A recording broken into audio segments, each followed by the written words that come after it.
The silence that fell over the ruins of Berlin in that spring of 1945 was not the silence of peace, but the heavy, suffocating quiet of total exhaustion. I was there, sifting through the dust that coated everything, the rubble, the faces of the survivors, even the air we breathed. It was the residue of a fury that had consumed continents, a fire that had finally, mercifully, run out of fuel. Yet, even as the last artillery shells echoed into the past, I sensed a chill that did not come from the weather. It was the cold calculus of the next great chapter beginning, the sound of the world's most powerful men shuffling papers in grand, well-heated rooms, deciding what to do with the corpse of Europe.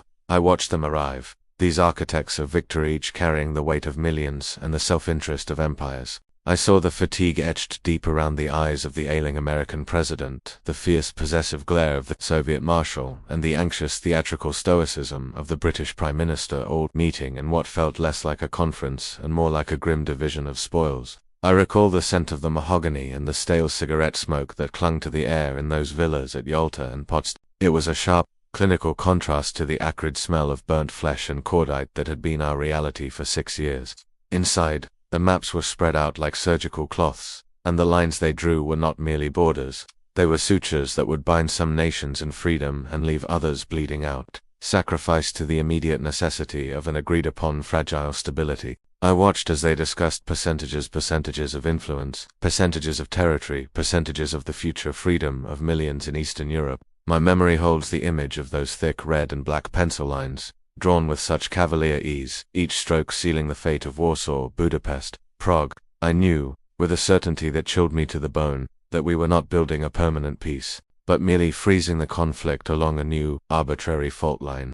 It was the unforgivable compromise, the first fatal admission that perhaps universal justice was too expensive a commodity when measured against the immediate relief of ending the fighting. The true moment of rupture, however, was not marked by a signature on a treaty, but by a flash of light thousands of miles away. I stood by a static-filled radio listening to the dispassionate, official voice announcing the news from Hiroshima.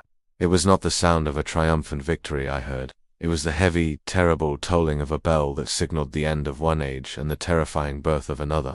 In that instant, we ceased to be masters of conventional war and became custodians of the apocalypse. We had held the very sun in our hands and had, with an almost unbelievable lack of moral hesitation, dropped it.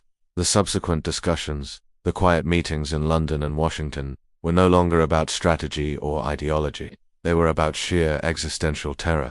The bomb changed everything for us. It was the ultimate cold calculus that justified the unforgivable compromises in Europe. How could we argue about the freedom of a small nation when the alternative, the next war, could mean the annihilation of all? That fear, that singular, paralyzing fear, became the new currency of the world.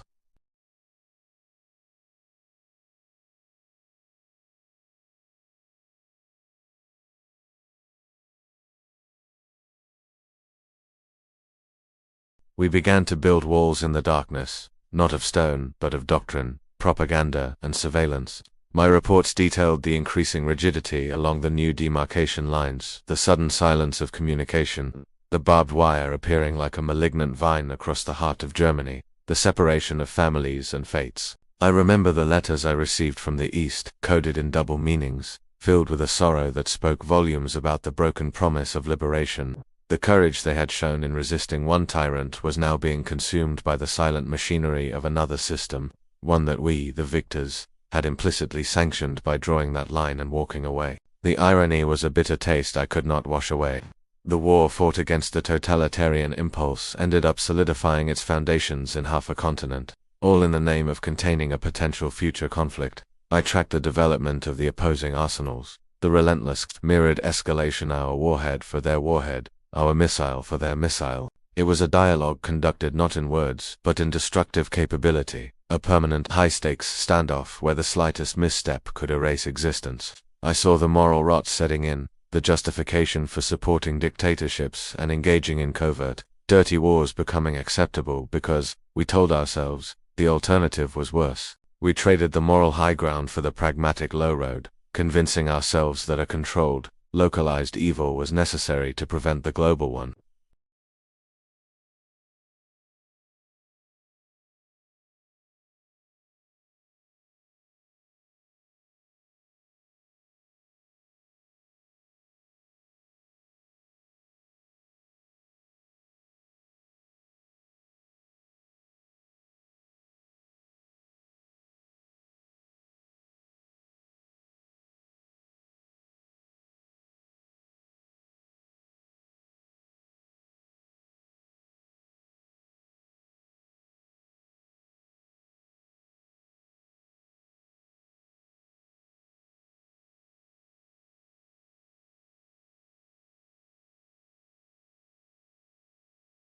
I still listened for the sound of those invisible chains, the echo of the hopes we crushed in the name of a fragile peace. The true measure of a victory is not the absence of fighting, but the presence of universal justice and the uncompromising honor with which it is delivered. We chose the path of silence over the difficult truth, and the world, even now, has never stopped paying the price for that unforgivable compromise. It haunts me, that silence, heavy and full of unspoken futures, remaining long after the noise of the Great War had faded. It is the sound of the road we paved to the next one.